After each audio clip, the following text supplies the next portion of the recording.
Assalamualaikum warahmatullah. Conseil municipal, sympathisant ak militant wu Babacar Ndiaye ak ñepp ñi koy safo ñi ngi leen di dalal bi ci Ngogom di jégglu ci retard bi bu baaxa baax xëy na situation bee demee noonu rek doon xaarante ngeen jéggal ñu ko bu baaxa baax kon sans plus tarder dañuy jublu ci liggéey bi muy bés boo xamante ne bés bu am importance la ñu koy wax la cérémonie d'investiture de notre candidat avec la grande coalition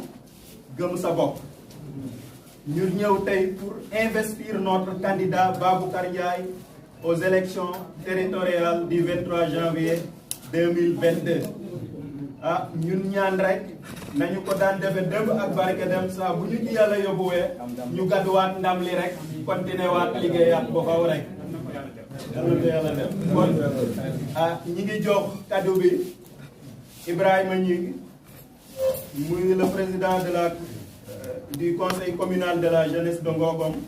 pour mu liiral ñu le discours d'investiture de notre candidat Baboucar Ndiaye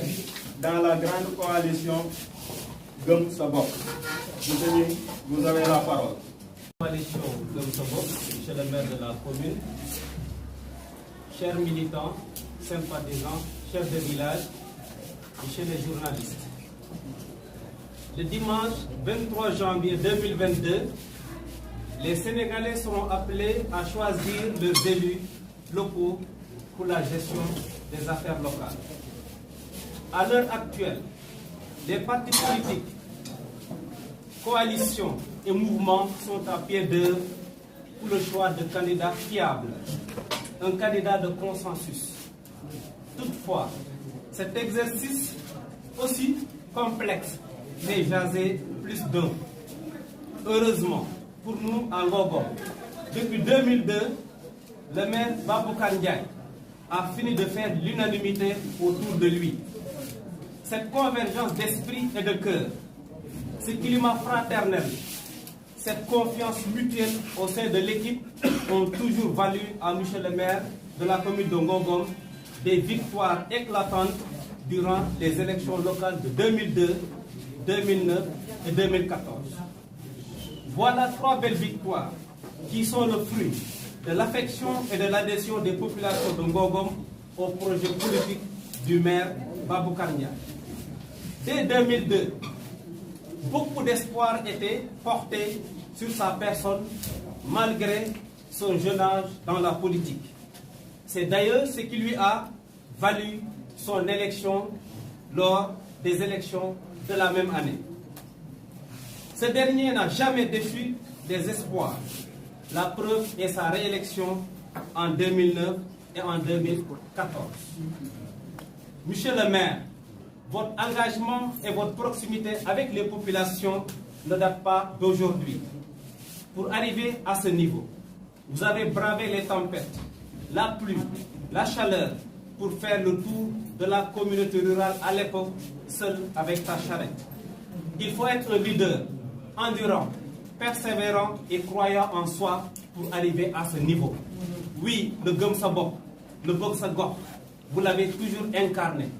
Ainsi, à l'heure des grands rassemblements politiques et des grandes coalitions, le mouvement pour le changement dans l'unité et la solidarité impulse, dont vous êtes le président, se doit de trouver une alliance sincère répondant à son idéologie, à ses valeurs morales, bref, à son projet politique. Sur ce, nous n'avons pas trouvé meilleure et plus pertinente que la grande coalition Gëm Sa Bopp du leader incontesté, M. Bougane Gueye, un patriote, un homme de conviction, de vision, un homme qui a gagné le cœur des Sénégalais. Monsieur le Président Bouga, vous avez la chance de compter au sein de votre coalition et désormais la nôtre, le maire de la commune de Ngogo, une valeur sûre, un leader politique respecté et aimé dans le département de Bambey et au-delà dans la région de Diourbel. Face à l'acharnement que subit votre groupe de presse des médias, le MQS vous manifeste tout son soutien et sa solidarité pour le rétablissement de la liberté de presse au Sénégal. Revenant à l'investiture du candidat de la grande coalition Gëm Sa Bopp dans la commune de Ngogo, nous allons donner les raisons de notre choix. Vu ses innombrables réalisations dans le domaine de la santé, 6 cases et 6 postes de santé, 2 mutuelles de santé, ce qui fait de Ngogom première commune dans le département de Bambey en matière de santé. Vu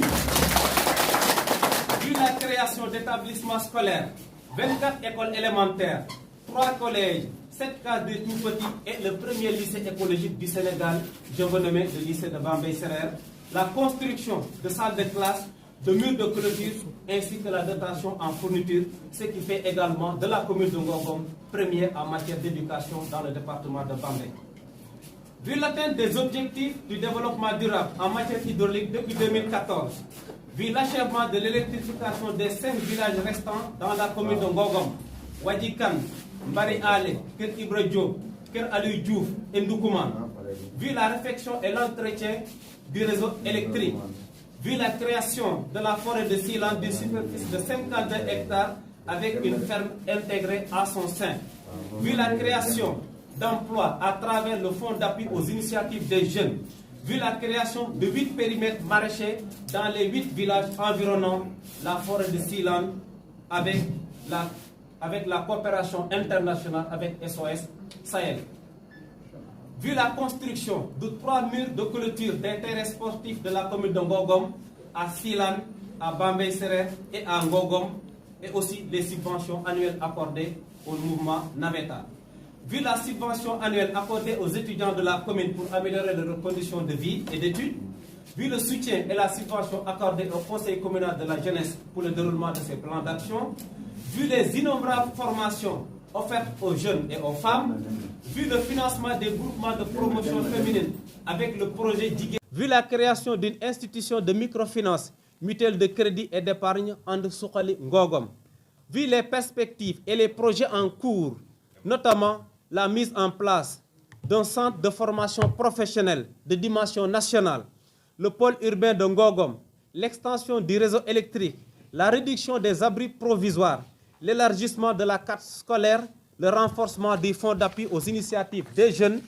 et des femmes, l'achèvement et l'élargissement des projets liés à l'agriculture avec grand A et l'environnement, pour ne citer que cela. Vu toutes ces réalisations et perspectives de développement qui ont placé Ngogom en premier au niveau de l'arrondissement de Lambaye, Ngogom est la première commune en matière de développement dans l'arrondissement de Lambaye, 3e au niveau du département de Bambey, 5e au niveau de la région de Diourbel et 171e au niveau national sur 557 communes. Et cela d'après le rapport national de la mesure de performance des collectivités territoriales. Le mouvement pour le changement dans l'unité et la solidarité MQS investit solennellement et à l'unanimité M. Baboucar Ndiaye, candidat de la grande coalition Gëm Sa Bopp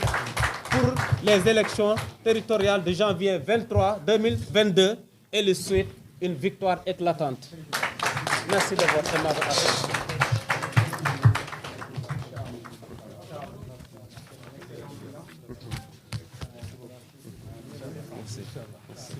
Merci beaucoup Ibrahima.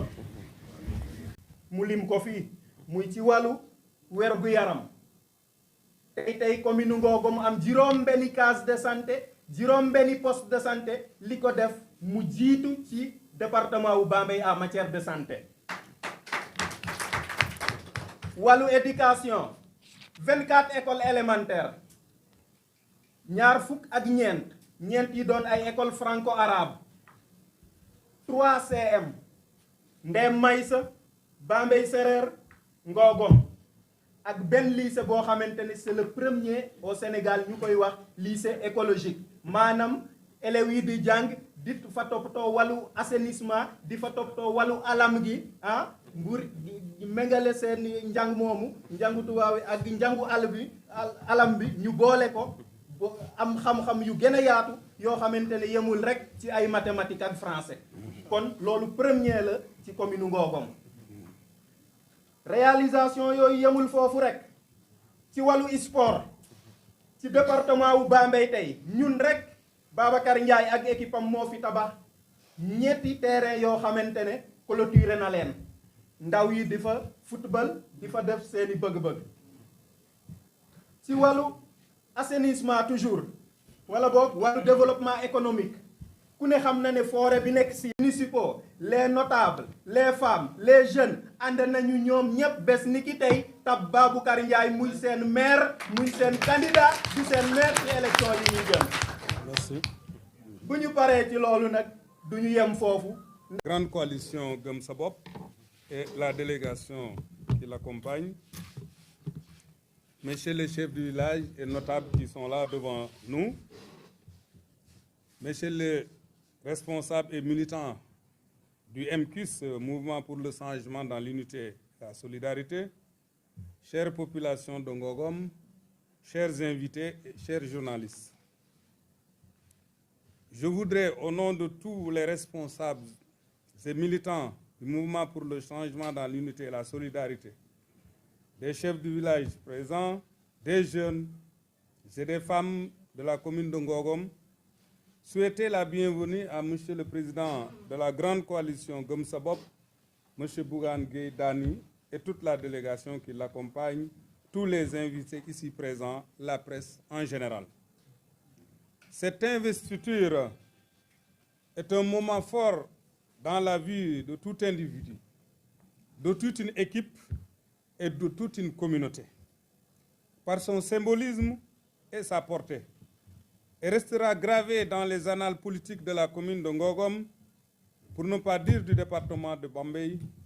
eu égard à votre rang et à votre présence qui honore toute une communauté.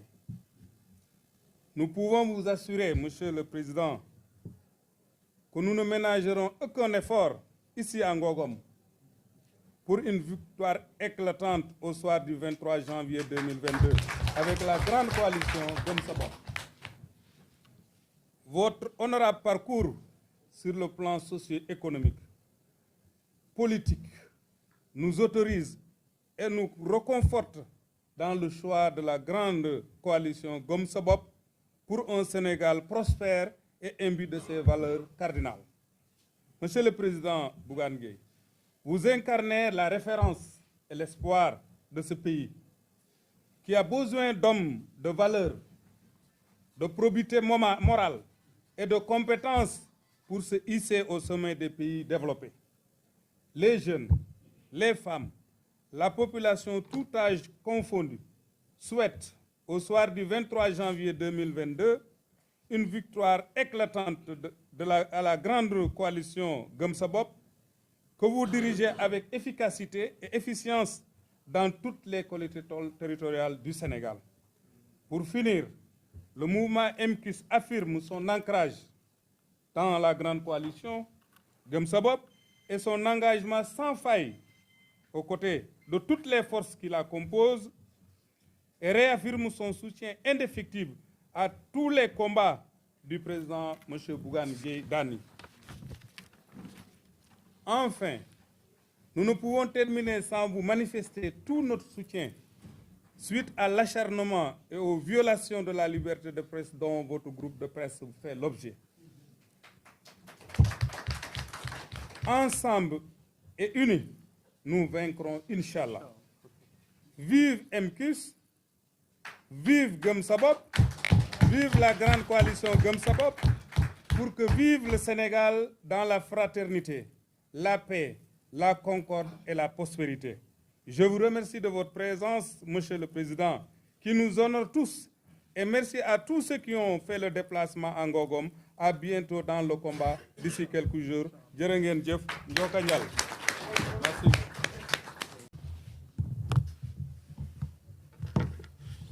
Merci à l'assistance. Je voudrais d'abord commencer par rendre un vibrant hommage aux notables ici présents.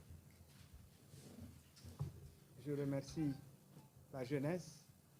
et monsieur le maire, je remercie toute l'équipe qui vous accompagne. Je commencerai par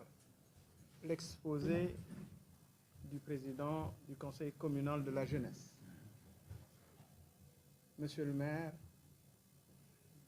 vous avez raison de demander à remplir. Votre bilan est reluisant. Votre bilan, j'en suis sûr, fait beaucoup de jaloux. Vous avez un bilan qui doit être exposé partout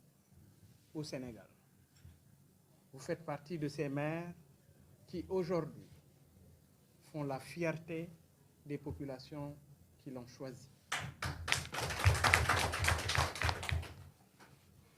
Votre culte de la performance à travers les résultats que Monsieur le Président du Conseil communal de la jeunesse vient de nous dicter, nous nous rendons compte que vous vous êtes inscrit dans une logique d'excellence à tous les niveaux pour inscrire la commune de Ngogom au premier rang, aussi bien au niveau de l'éducation, de la santé. Qui demande mieux ou qui dit mieux? Que demandent les populations? Avoir des structures de santé, avoir un système éducatif qui permet à nos enfants d'étudier normalement. Monsieur le maire, vous êtes en train de le faire. Je vous félicite pour ce que vous êtes en train de faire. Monsieur le maire, Baboucar Ndiaye, vous avez démontré que Gëm Sa Bopp, c'est effectivement un état d'esprit. Parce que c'est en 2002, étant très jeune, que vous avez démontré à la commune de Ngogom que vous êtes ambitieux et que vous serez à la hauteur des aspirations pour diriger cette collectivité locale. Et aujourd'hui, à voir les résultats que vous êtes en train de produire, je comprends aisément notre choix. Vous êtes maire, vous n'êtes pas qu'un maire, vous êtes un manager. Vous êtes un manager, oui. Quand nous parcourons ce tableau assez exhaustif des réalisations que vous avez eu à faire dans la commune de Ngogom, dans le département de Bambey, dans la région de Diourbel, monsieur le maire, je peux dire dans cette salle qu'à partir de ce moment, la grande coalition Gëm Sa Bopp vous demande de prendre le département de Bambey. Le conseil départemental de Bambey est à votre portée et nous ferons tout ce qui est à notre possible pour vous permettre d'être le président du conseil départemental de Bambey. Je suis à l'aise d'en parler parce que quand je vois votre bilan, je suis sûr que ce que vous avez fait dans la commune de Ngogom doit être une tache d'huile dans tout le département. Et je suis certain que les efforts que vous avez consentis, l'esprit d'initiative que vous avez déroulé pour permettre et doter cette commune de Ngogom de toutes ces infrastructures, toutes les autres communes en ont besoin et on a également envie de vous élever au grade de président du conseil départemental de Bambey. Et j'en suis sûr, les populations de Bambey vont répondre favorablement parce que ce que vous avez fait à Ngogom, Lambaye en a besoin, Réfane en a besoin, Ndangalma même en a besoin, et toutes ces autres localités qui aujourd'hui sont dans le département. Rassurez-vous, nous ne ménagerons également aucun effort pour votre victoire et une éclatante victoire au soir du 23 janvier 2022, Inch'Allah. Je voudrais également revenir sur votre choix par rapport à la grande coalition Gëm Sa Bopp. Monsieur le maire, vous avez montré avec votre mouvement que vous êtes constant, que vous aimez ce pays, que vous avez envie d'une transformation du Sénégal. Monsieur le maire, on connaît les prairies vertes. Vous avez choisi de rester, de vous battre et de montrer que vous pouvez gravir les échelons dans l'opposition. On s'en souviendra, Inch'Allah. Je vous remercie de votre attention et je vous remercie du choix que vous avez porté à ma modeste personne, à l'organisation que nous dirigeons, la grande coalition Gëm Sa Bopp. Et nous sommes sûrs que notre victoire sera éclatante. Et je vous souhaite bonne chance, Monsieur le Président. Merci. Merci beaucoup. Nous nuyu également Monsieur le maire de la commune de Ngogom, Monsieur Babacar Ndiaye. Nous nuyu également population Ngogom. Nous nuyu militants yi nga xamante ne ñëw nañu fi muy góor muy jigéen muy mag muy ndaw ñëw wuyu si appel bi nga xamante ne Monsieur le maire de la commune ànd na ko ak Monsieur Bougane Gueye ñu war a investir tey suñu candidat de la coalition Gëm Sa Bopp au niveau de la commune de Ngogom. waaye nag dama wax na ko sànq nee na on change pas une équipe qui gagne équipe bi nga xamante ne yóbbu nga ko 2002 mu gagné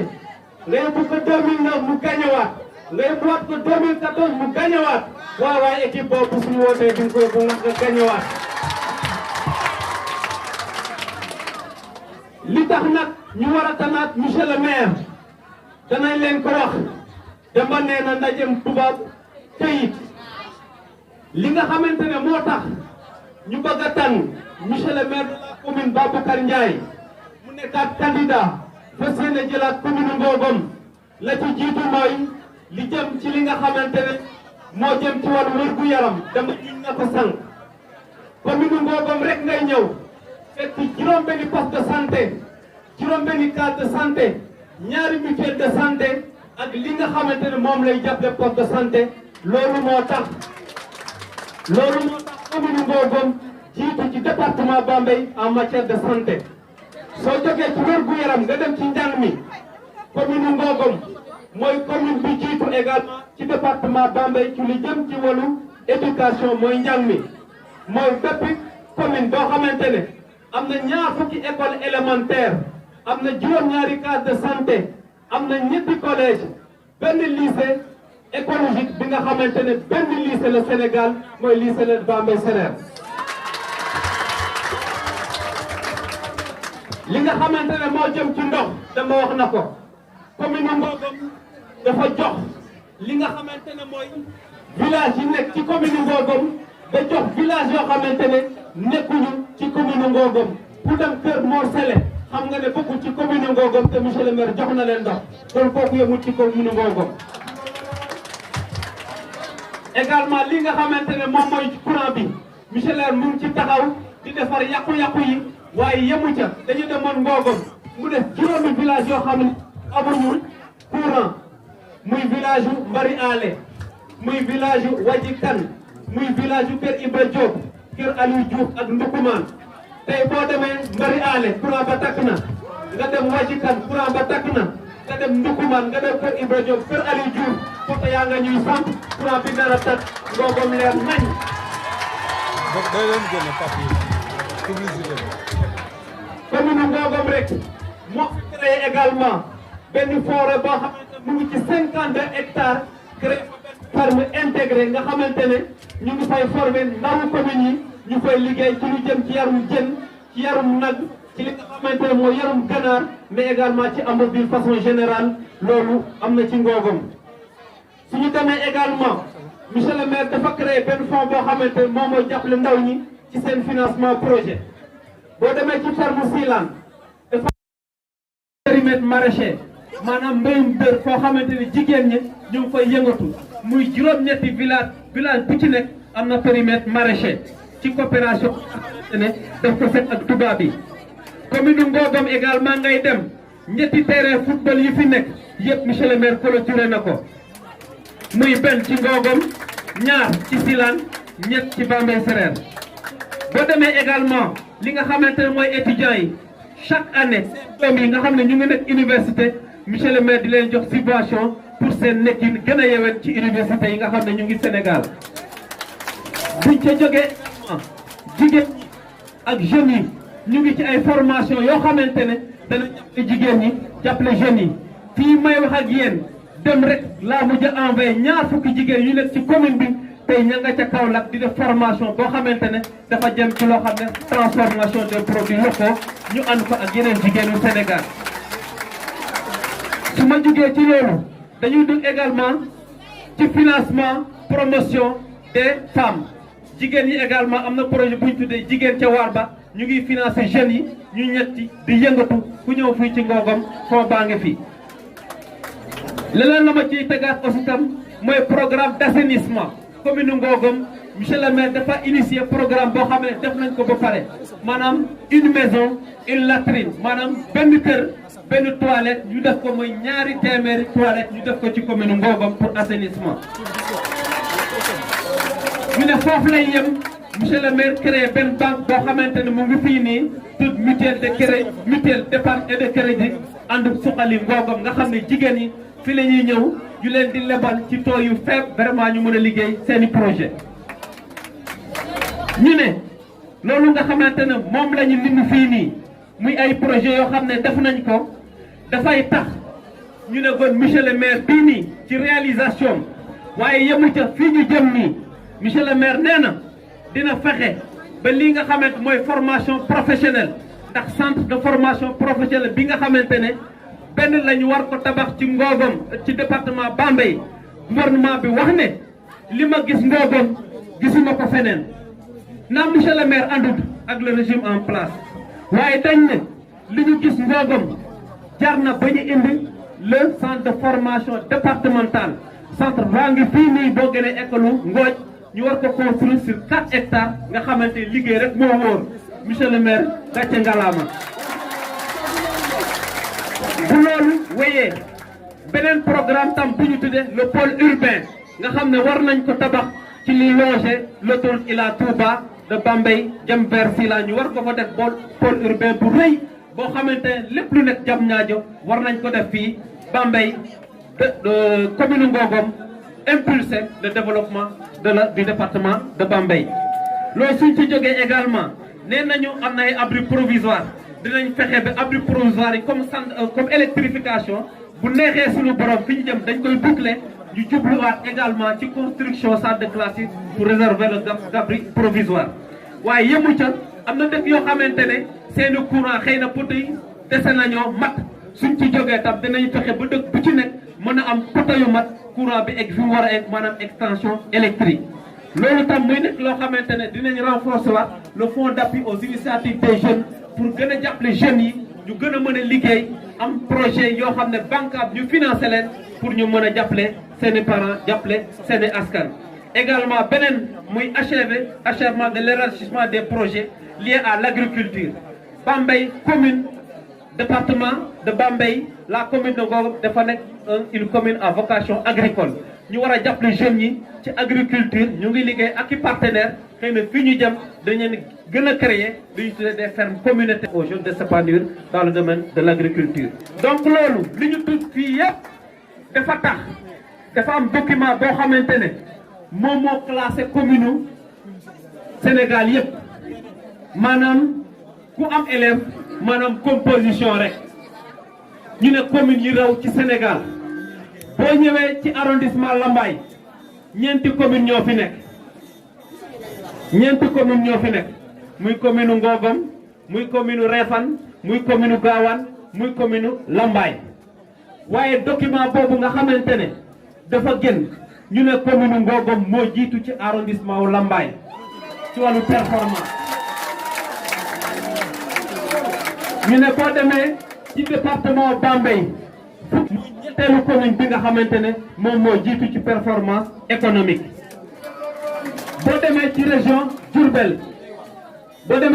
Diourbel commune Ngogom moo jël 5e par rapport aux performances ñu ne foofu lay yem ci Sénégal ba mu daj ñu am juróomi téeméer ak juróom fukk ak juróom ñaari commune Ngogom jël 171e raw lu toll ci ñaari téeméeri commune wala ñetti téeméeri commune. loolu moo tax ñu ne ku am maire bu mel nii ak liggéey bu mu def dana yëkkatiwaat loxoom ne askan bi yéen ma faloon ma nekk ci ba 2002 ba 2021 ñu war a dem 2022 danaa continuer liggéey bi ma doon def jaamu yàlla ba ma doon def pour que sama askan mën a gis seen bopp Ngogom développé. lii mooy li nga xamante ne moo waral monsieur le maire Baboucar Ndiaye laajaat fas yéene ko ànd ak yéen nu Ngogom góor jigéen mag ndaw ñu fas yéene falaat ko au soir du 23 janvier 2022 merci jërë ngeen jëf. dañ koy ñaanal nag mu jëm kanam moom Bougane mii nag li ñuy ñaan ci yàlla na leen sëñ Fallou may li ñu bëgg ci commune ci biir bépp nag ndax nun daal danoo tënk danoo bëgg ñu dinki te li ñuy ñaan nag Bougane noo ngi toog yor suñuy nopp di la déglu nun day waa commune am Ngogom mii wóor na Babacar mii ndox mii ci la ñuy jaar yàgg nañ koy jooy amul kenn kuñ ci dimbali amul fenn foo jaar tey jii maa ngi bëgg a ñibbi ba Ndiour ak Ndiouf waaye ci ndox la xuus jàng boo yéegee boo wàccee ñu jàpp la yóbbu la Bambey ba yóbbu la Ngogom fële waaw. léegi nag mii nag Bougane yow yaa ciy dimbali Baboucar Ndiaye mii nag ndax Baboucar Ndiaye mii daw na ba sonn mënu ci dara yow da nga yàlla ci mën a ñaan ak Baboucar lii nga jàpp la ko ñun daal sonn nañu suñu élèves yëpp tasaaroo nañu ndax bëgg a jàng si awatuñu fi Baboucar dimbali na lu ba nga fay la suñu jigéen ñi wisitoo amuñu fuñ jaar ba wisitu ji ñu koy dem ba Ngogom la war a wisitu waaye doo koy dem ba Pôle Guèye di fa wisitoo ñaxala waaw kon nag Bougane li ngay wut yàlla la ko sëñ Fallou Mbacké may li nga bëgg yaa Baboucar Ndiaye yàlla la ko yàlla may Baboucar de boo ko jàppale ci commune bii sëñ Fallou xam ne nun nga jàppale nag sonn nañu lool nag jigéen ñi sonn nañu torop nun nag dañoo yeew yow daal lañ ci yaakaar tey yiwi nu nag loo ngi nii nag yàlla la yàlla defal jàppale li ngay ñaan yàlla na ko am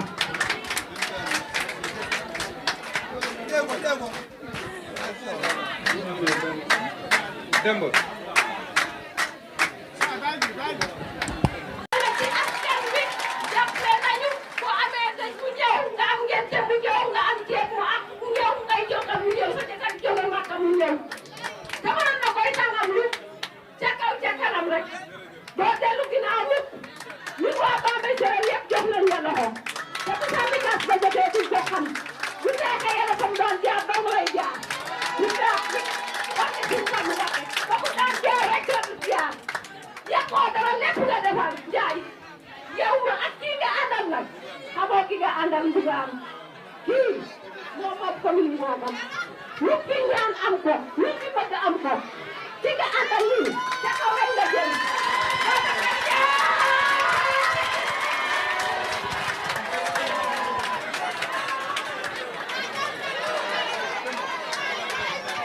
ñëpp ñoo leen di nuyu seen tur ak seen sant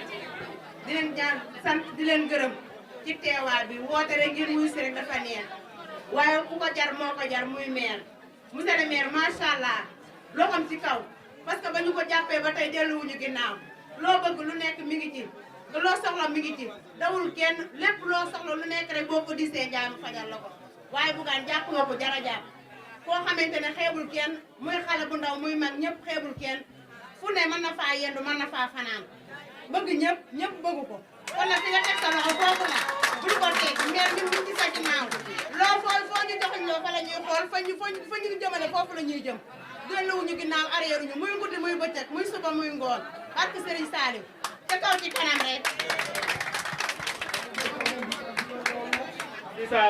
la maire ñu ngi lay nuyu monsieur Bougane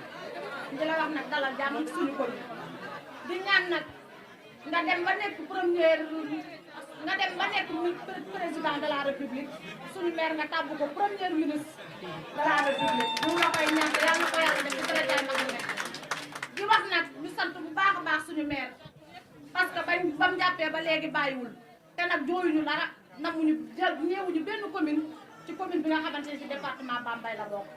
mu ànd ak ñun nag ak équipement boo xamante ni bu dynamique la di liggéey lu rafet lu civilisé loo xamante ni ku ko gis teg ci baaram di ko ñaanal njaay yal na yàlla guddal fanam te lii muy sumb tamit di ko yóbbu yal na ko yàlla yombal ci dara jaay di leen jaajëfal yéen ñëpp.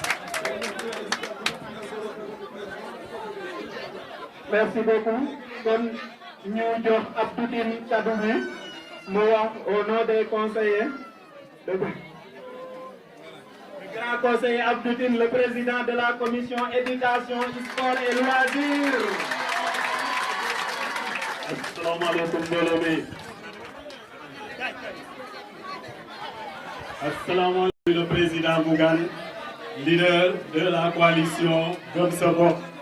di ci teg le maire Baboucar Ndiaye ak mbooleem chef de village ak notable yi fi teew. kaddu yi nag du ci soor du ma ci soor yi li nga xamante mooy réalisation yi nga xamante moom la maire def yëpp depuis bu mu commencé madame ba léegi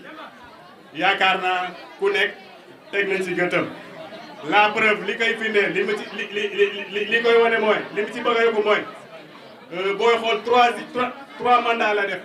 di yootu 4e mandat. te boo xoolee 3 mandats yooyu yëpp benn mandat kese la ci nekk ci mouvance présidentielle les 2 mandats yëpp ci opposition la ko def mais malgré cela il a pu travailler liggéey bu yóbbu Ngogom foo xamante ne ñoo ngi koy classé 3e au niveau départemental. kon loolu maire buy nelaw nekk ci opposition mënu koo def du nekkul maire boo xam ne dafa tëdd di nelaw di xaar pouvoir mu jàppale ko ay pexeem ak i partenaire am. foofu la sukkandiku ba mën a yóbbu Ngogom fi nga xam ne foofu la tollu tey rare jafe na ci Sénégal nga gis maire boo xamante ne àndul ak pouvoir liggéey lu toll ni monsieur le maire Babacar Ndiaye liggéey kon li mu liggéey njaarama gàcci ngaalama Babacar Ndiaye mën a liggéey xam liggéey am équipe bu dynamique nag du dynamique yu profité aussi di féliciter di encourager mboolem équipe municipale bi nga xam ne moom la àndal parce que yàqaluñ ko dara fakastaluñ ko lépp loo xam ne Babacar Ndiaye nam na ko bëgg koo liggéey da cee ànd ak conseil yi waxtaan cee conseil yi ba convaincre leen conseil yi ànd ak ñoom votel ko budget à chaque fois bu muy voté budget du am coow du am wax daal dañ koy voté à 100%. loolu nag maire buy liggéey mooy bu dëggoo ak population ak i conseillers di yëgoo ak ñoom moo mën a def loolu. gis nañ ay conseils yoo xamante ne bu ñu bëggee voté budget du mën a sotti parce que yi conseil dañu ànd fee yee di ànd fee vote bi du mën a sotti du mën a réaliser budget mais ba mu nekkee ci commune Ngogom ba léegi amul benn yoon boo xam ne moo ngi woote pour ñu voté budget boobu budget ñu bañ koo voté wala mu jur coow à l'unanimité lañ koy voté loolu ku dëggoo askanam ku liggéey askanam ànd ak ay conseils yoo xam ne aussi dañoo am fula xam ne fi nga yóbbu dëkk bi fi nga bëgg a yóbbu askan bi fi nga yóbbu gox bi xam nañ ko moo tax ñu ànd ak yow voté la loolee laaj ñu jox la ko kon gàcce ñaara Babacar merci encore une fois le président Bougane vous avez donc un bon collaborateur tànn nga koo xamante ku jàll tànn la yaakaar naa nag li ci kanam rawul boobu bu ñu demee ñu ci gis dara wasalaam. maa ngi leen di nuyu ci seen tur ak ci seen sant ay rafetlu teewaay bi monsieur le maire maa ngi lay nuyu di nuyu Bougane mi nga fi indi tey di ànd ak yow nag dina ko teerule ba mu neex ndax ñun moom suñuy wax ci yow moom sax jërëjëf ba bari ndax ñëpp.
di jëriñoo nit ñi yàlla bu ma yàlla dimbali ba fi ma bëgg a yegg ma yegg fa moom day ànd naa ak nun xam na li nu bëgg xam na fi mu jëm bu nu romboon di daw duñu ko laaj lu muy daw dañuy daw rek topp ci moom ndax fu mu jëm rek lu mu daw rek yàlla ak Ngogom a tax monsieur président Bougane noo ngi lay dénkaat maire noo ngi lay dénkaat maire nga jàppale ko ba mu am lu mu mën a foye population Ngogom ndax population Ngogom kat desee lu ko dara bëri na premier daan bëri na deuxième daan bëri na quatrième bi dañuy daan 100 pour 100 100 pour 100 100 pour 100 100 pour 100 100 pour 100. di leen ñaanal yàlla seen taxawaay yàgg li ñu yéene ci Ngogom ak fan bëgg a jëlee Ngogom ñu yëggale fa Ngogom Babacar nag moom wax ci moom yomb na lool te dafa mel ni ci man la gën a yomb ndax sax ñii doon wax ñëpp man ci man la gën a yomb ndax Babacar commune bi yëpp da leen defal li mu defal commune bi yëpp nag mu tànn mbëri defal ko ci loo xam ne defal ko benn dëkk ci dëkk yi mbëri defal na leen machine wol sampal na leen courant dugal na leen pompe ci teen bi xëcc na tuyoo Ngogom jamono yi ndox di jafe indi ko ba mbëri gas na fa ñaari forage mu ne Babacar delloo ko mbëri depuis Babacar bi mu tooyee Ngogom 2002 ba bisu tey jii ñun ci ginnaawam la topp lu mu wax la ngay def lu mu tere la ngay bàyyi moom lañ déglu digalam noo ngi koy ñaanal yàlla sama borom yàggal taxawaayam fu mu bëgg a jëmee Ngogom yóbbu fa Ngogom ci kat nag Rasulullah sallallahu taala alayhi wa sallam Babacar jërëjëf ñoo ngi lay ñaanal loo yóotu yàlla ko sama borom defal bëgg na nag bu àggee ci bis ba incha allah niñ koy defee dañ koy defee mbëri moom bureau bi yaa ko mas di gañ te bu soobee yàlla yaa koy gañ loolu moom noonu la koy dogal ci sunu barke maam Aly Ndiaye mi nga xam ne moo sañ ci mbëri noonu ko ñaan ci loolu yàlla sama borom dina ko def jërëjëf. asalaamaaleykum mbokku Ngogom asalaamaaleykum mbokku département Bambey naa ne asalaamaaleykum mbokku région Diourbel parce que fu ne nit jóge na fi tey ñëw ngir fekkee cérémonie d'investiture bi nga xam ne moom la ñu organisé mais surtout ngir teertu suñu gan suñu xarit suñu mbokk monsieur Bougane Gueye Dany président de la coalition Gëm Sa Bopp ñu koy sant bu baax ndax fii ba 2 heures du matin buñ ko toppoon du fi jógee parce que nee na amul benn agenda nañ bàyyi nit ñuy wax ñu déglu leen après ñu doog leen tontu kon kooku ñun ñoo ko yërëm rek xam ne dafa war a dem ba Dakar lii moo waral ñu vraiment yemale waxtaan bi fii ñu xam ne ñi wax yëpp waxal nañu ñëpp mais bu ñu sañoon ñëppay wax mais loolu mënul nekk parce que journaliste yi nga xam ne ñoo ne suñu kanam dafa am liggéey bu ñu war a def ci guddi gi mais Bougane itam lu mu guddi dina dem am lu mu liggéey bii rek ki nga xam ne moo yor liggéeyam daf ma ne 3 heures de matin la ko bàyyi ci table bi moom mu dem ñibbi bàyyi ko 3 heures du matin nga ñëwaat fii te mu leer te leer ne di nga defaat lu mot 1 heure de temps xam nga ne kooku bëgg na Sénégal kon ñu ngi lay sant la gërëm di gërëm bien sûr ñi fi teew ak seen mobilisation gërëm leen ndax li yàgg na depuis 17 heures 16 heures sax depuis 16 heures ba léegi yéen a ngi fii di xaar Bougane di ñu xaar yëgu leen naaj bi distance yi sori na fii am na ñoo xam ne buñ fi jógee néew dinañ def 10-15 kilomètres doog a ñibbiwaat seen kër te tey ñu ngi fii toog di la xaar ba heure bii te ñu ci bëri li ci ëpp ay charrette la ñu yóbbu kon lii moo lay won ne gëm nañu ne ak Bougane ak la coalition Gëm Sa Bopp ak maire Ngogom incha allah bu ñu àndee dinañ jëlaat commune Ngogom te am na lu mu delluwaat ci joxewaat na sërica te dina ci dellusiwaat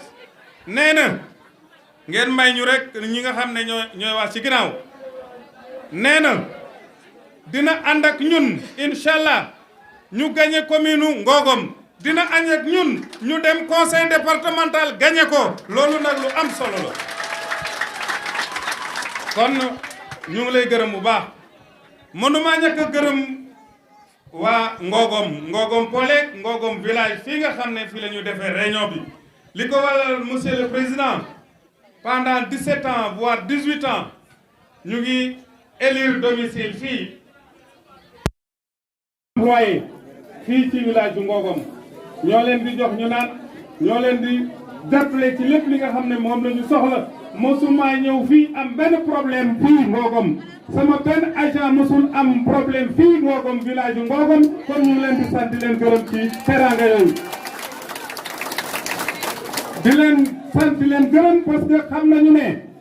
Ngogom ñun ñëpp ñoo ko bokk Ngogom ñun ñëpp ñoo ko bokk ku ne dafa am foo feete loolu moo am solo diversité li nga xam ne mooy ku ne bu ca jàppee doomu Ngogom yi compétence su Ngogom yi li ñu am ci xam-xam jigéen ñi góor ñi ndaw ñi ku ci nekk boo andee sa contribution ci effort yi ñu soxla pour Ngogom dina dem kanam loolu moo am solo ci loolu la ñuy ñaan politique temps la te politique jaamu yàlla la parce que bu ci ñëwee dina leen wax yéeneem ci Sénégal yéene moomu nag du leen lu dul fu ndox war a am mu yóbbu ko fa fu courant war a am mu yóbbu ko fa fu jigéen ñi war a noppaloo mu taxaw ci fu jigéen ñi war a amee liggéey mu taxaw ci loolu ku koy dox xam nga ne julit la kon nañu xam ne politique seen na politique lu rafet la lu defar mbokk la ñun nag defar mbokk rek la ñu xam dafa am benn responsable dafa am benn responsable bu ne Babacar Ndiaye de moom li agendam mooy xew bu dem rek mu def fa 5000 def fa 10 000 di waraalu rek parce que Babacar Ndiaye dafa bokk ak waa Ngogom dafa dëkk Ngogom kon lu fi xew Babacar Ndiaye dafay dem na leer loolu kenn waru ko wax ku xamul social nag ku dul dem ci nit ñi bu la neexee nga ne Babacar Ndiaye lu xew mu dem ci loolu kay lu war a nekk la liñ fi lim ne loolu la ñu réalisé te Ibrahima ñi mi réalisé wax ko ak Demba loo xam ne day avancé lew don bu ma jëloon rek par village bii ñu nekk rek village bu Ngogom biñ fii ñëw ñun ñoo fexe ba jeunes yi am terrain de football mu nga nale village bu Ngogom ñoo fexe ba ñu am case de pauvreté mu nga nale village bu Ngogom ñoo tax ñu am CM mu nga nale village bu Ngogom ñoo tax ñu tabax lii mu ngi nii muy hôtel communautaire village bu Ngogom ñoo tax ñu am château d'eau ba ngeen di gis waaw loolu ku ko liggéey nga ne liggéeyul yow da ngay wax lu la neex rek te mën naa ko lim ci village bu ne ci commune Ngogom bañ ci ñëwee ba léegi marché bii en construction fàtte nañ ko te bëgg nañu balaa élection yi ñëw inchallah ñu ubbi marché Ngogom ubbi nañu ñaari marché mu ñetti marché ci commune Ngogom waaye bu koy def loolu nga neen liggéeyul waaye da ngay wax lu la neex rek magasin yi fi tabax ak yeneen yoo xam ne ak bureau foncier bi ñu ci war a tabax ci projet boo xam ne Procasef gouvernement Sénégal tànn 100 communes du Sénégal Ngogom bokk ci ñu war koo tabax fii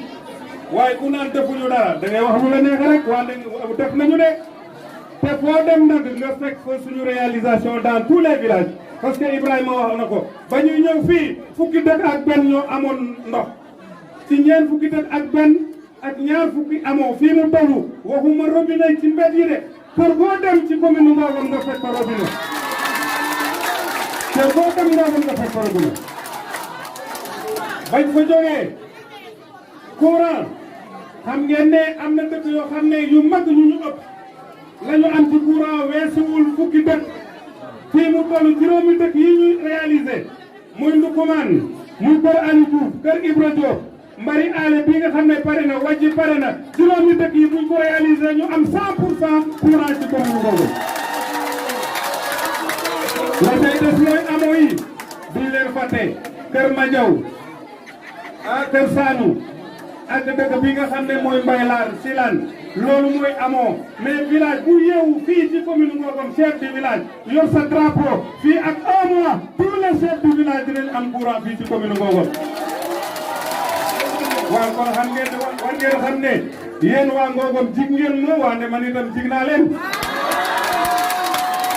jig ngeen ma wante jig naa leen li ngeen ma jigee Baye Mangone wax na ko léegi gis nga ñun Ngogom amuñu seen pays yéen waa Ngogom ndax ñetti mandat may leen ñu rek moment bi dafa solennel dafa am solo ci ñun ñetti mandat ku ko am ci commune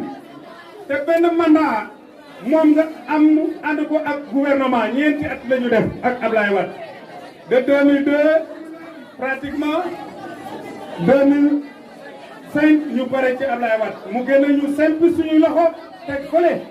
jël ñoo xam ne ñoo ko doon wax lu ne ñu bàyyi ko fa gëm suñu bopp gis nga le concept gëm sa bopp gëm sa bopp gëm sa bopp gëm sa bopp gëm sa bopp dafa am solo gëm yàlla aussi gëm yàlla parce que bu gëmul yàlla doo gëm sa bopp waaw bu gëmul yàlla doo gëm sa bopp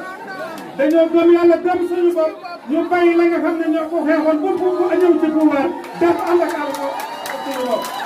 yàlla may ñu en 2009 ñu gagné commune Ngogom 2014 ñu gagné waat commune Ngogom loolu war nañ leen ko sant yéen ñi nga xam ne yéen a wet ca urne di leen di jox suñu voix ñuy gagné pour toujours Ngogom kon bu ñu ñëwee fii war a laaj ak mandat avant ñu koy laaj dañ leen war a sant gërëm leen te xam ne li ngeen ñu defal xam nañ ko mais li lay ci kanam moo gën a fuuf li nga xam ne moom lañ weesu bu ngeen ñu élire bu ñu delluwaatee fii ci commune dem ca conseil départemental li war ci jigéen ñi war ci ndaw yi war ci mag ñi war ci Ngogom ñun xam nañ ko mooy ñu yokk bu yëg ko te incha allah dinañ ci taxaw bu ngeen xam ko. kon maa ngi leen di gërëm di leen sant sama cant mun naa xam fi mu commencé mais mënuma xam fi mu yem ndax yéen ñu jàppale jigéen ñi yéen a ñu jàppale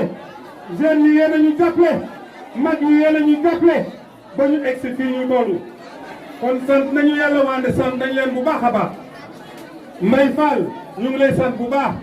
ñu ngi booleeg sama adjoint moo nekk nii Mbaye Fall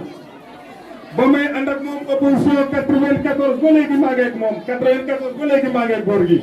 mu nekk sama adjoint nekk fii booleeg kon Mbaye dogal ñu ngi lay sant la gërëm ci turu ak waa Aliou yëpp ñi nga xam ne Aliou Baye kon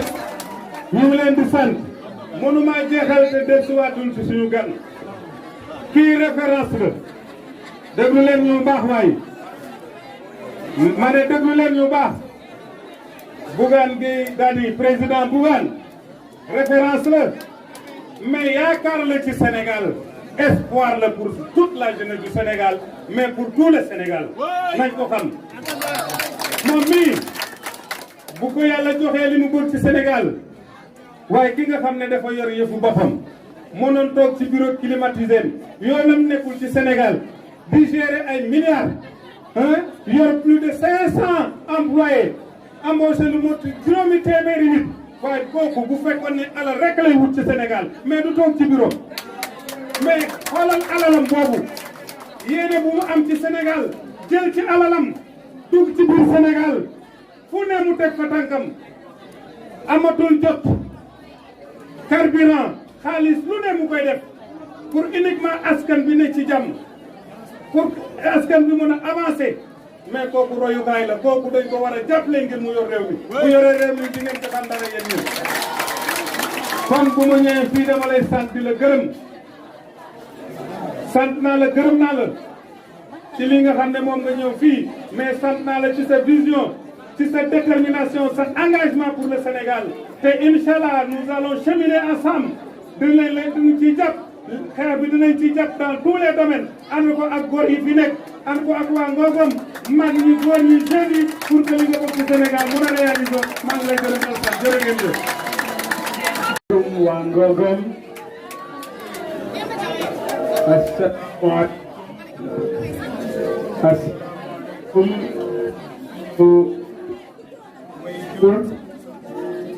notable ak kilifa yi nga xam ne ñu ngi teew ci jotaay bi asalaamualeykum jeunesse Ngogom waaye mention spéciale yéen jigéen yu Ngogom maa ngi leen di sant di leen gërëm monsieur le maire maa ngi lay jaajëfal yàgg sa équipe waaye di sant bu baax ñi nga xam ne ñu ngi fi toog boobaak léegi 16 heures ba heure bi monsieur le maire yow amuloo fayu ñii ñii wane nañu ne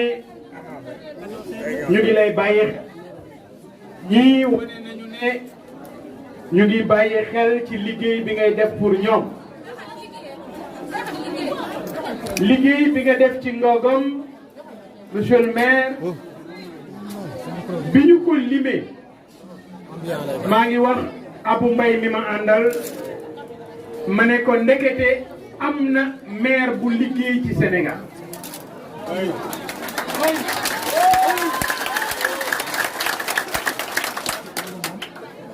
et dama leen di féliciter yéen population bu Ngogom parce que monsieur le maire li mu def mënoon na dajale ay kër ak di dajale ay oto yu bees ni ko yenn ci maire defe waaye biir na ma ne moom mii li ko intéressé mooy devenir ëllëgu waa Ngogom li mu fi fekk ana nu mu ko nattee waaye keroog bu fi waree jóge ana way bu mu fi war a ba waaye monsieur le maire way bii nga fi bawagum dal na xel kon li may wax rek mooy est-ce que ñi jiite Sénégal xam nañu dëgg-dëgg liggéey bii nga xam ne def nga ko ci Ngogom gi parce que li ma biir man mooy yow wane nga ne doo tout simplement ab maire vous êtes un leader vous êtes un manager vous êtes un leader vous êtes un manager parce que lii nga def ci ay réalisation lii gouvernement bu Sénégal waroon na ci teg bëtëb lii nga xam ne def nga ko ci ay réalisation ministre bi yor développement rural waroon na ci teg bëtëb parce que yow mii toogloo di xaar état parce que biir nañu toog fii ne bokkuloo ci état am na ay maire yoo xam ne tey mënuñoo liggéey dara parce que lu ci ne ñu ngi xaar mu jóge ci état jëm si ci ñoom kon yow mii boo xaaroon état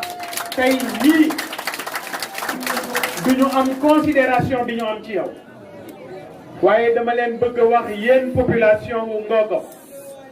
yéen jigéenu Ngogom kii li mu leen defal du yéen waa Ngogom rek yéen a ko soxla ma ne liggéey bi monsieur le maire def ci Ngogom sant nañu la monsieur le maire waaye dafa jot nag département bu Bambey mos sa loxo kon jàppal ne ànd bi ñu ànd ci coalition Gëm Sa Bopp ñun yéene nañu la mairie bu Ngogom parce que biir na ma ne ñii danañu la woteel nga gagné mairie bi waaye incha allah dama bëgg ñu dollil la ci ñun département bu Bambey parce que biir na ma ne boo nekkee président conseil départemental lii nga def ci Ngogom parce que lii way la lii télé yi war nañu ñëw jël ko wane ko Sénégal gis ko parce que bi nga waxee léegi ne bi ngay ñëw fukki dëkk ñoo fi amoon ndox léegi ñeent fukki dëkk ak benn ngeen maanaam fanweeri dëkk nga def fay ndox mais loolu la ñuy xaar ci ñi ñu jox nguur gi mais yow mii ku la tegoon ci poste yi gën a kawe ci réew mi nga wane li nga mën. Moi, je suis tombé sous le charme des réalisations que vous avez faites au niveau de cette commune. Sénégal moo la soxla Ngogom li nga fi def ñi ñu jiite war nañu koo gis et esprit bi nga xam ne moom nga wane mooy gëm sa bopp. Gëm sa bopp monsieur le maire yamul ci nit rek gëm sa bopp da nga koo indi jëfe ko ci Ngogom ni nga indee gëm sa bopp ci Ngogom noonu laa bëggee ñu wisaare ko ci Sénégal parce que nag bu fekkoon ne yow da nga mel ni yenn ci politicien da ngay wut noo dajalee alal et dama koy wax souvent ñi may liggéeyal ma ne leen man Bougane Gueye li politiciens yi di wut yàlla may na ma bu dee tur suñu borom am na lu ma ci compal bu dee teraanga am na as tuut gu ma ci jox waaye ma gëm ne suñu borom bu la joxee paan te siwo doy la dafa bëgg la ca des nga bokk ko ak doomu aadama yi loolu moo tax ma jàpp ne suma jeunes yii jàkkaarloog man kenn ku nekk ci ñoom li ma la yéene mooy man fi ma toll nga romb ma ngir mun a taxawu sa njaboot dimbali sa njaboot loolu moo tax ma takk suma ndigg di wër réew mi pour nit ñi xam ne am na benn ci réew mi ñoo xam ne dara ñoru leen lu mooy nit ñi situation yi ñu nekk ñu génn tey jii fexe nga ba paju gi mën a matale ci Ngogo fexe nga ba ëllëgu gone yi mooy suñu doom suñu jarbaat yi taxaw seen njàng nga góorgóorlu ci ba am ñetti CM ci Ngogo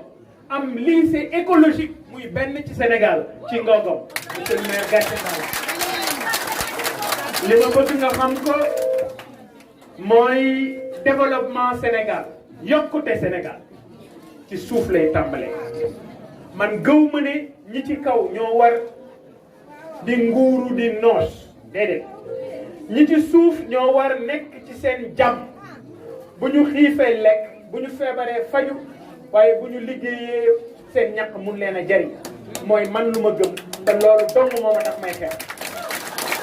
moom mii monsieur le maire mënoon naa tànn dem fa yëf yi gën a nooyee mooy ci mburu meeg soow mi fa la gën a nooyee waaye moom xam na ne lenn dong moo ko yitteel mooy yéen ñii seenug nekkin yéen ñii seenug yokkute yéen ñii seenug ëllëg mooy yitteel monsieur le maire te yaakaar naa ne li mu def ci bilan bu leen ne seen ëllëg ak seen nekkin moo ko yitteel war ngeen koo gëm parce que def na ngeen gis kon ci turu département dama lay ñaan lépp loo defaloon waa Ngogom nga gën ko dolli waaye comme xalaat bi ma am man mooy defar Sénégal dama bëgg xalaat ak yéene bi nga defaree Ngogom ñu yóbbu le conseil départemental nga commencé ko d'abord ci commune yi nekk ci département bi bu ko defee incha allah 2024 bu ñu jëlee Sénégal bu ñu jëlee président wu Sénégal gëm sa bopp nekk ci bopp réew mi yow monsieur le maire lii nga def Ngogom bu boobaa danaa la sas nga def ko fépp ci Sénégal ma ànd ci sa ginnaaw day tekki tout simplement que liggéey bii ñuy def fas yéene wuñu ko tàmbali tey rek mu yam ci déedéet danañu ànd ci élection locale yi danañu ànd ci élection législative yi parce que bu ma la yóbboo conseil départemental faw nga dem di toog assemblée nationale di nas ak a noj kon bu ñu jógee législative waaw foofu nag la daj dëbb parce que 2024 moom Macky Sall bokk ci kon kay damay xool ci lang gi ana ku may jàkkaarloo waaye moom bokk ci kon incha allah danañu àndandoo 2024 ñaan ko ci Cheikhul Khadim damay ñaan bu fekkee ne liggéey Sénégal dong moo ñu tax a jóg yal nañu ko Cheikhul Khadim mottali bu fekkee ne suñu intérêt bopp dong moo ñu ci tax a jóg yal nañu ko suñu borom xañ ba duñ ci jot allahumma salli ala sayyidina Muhammad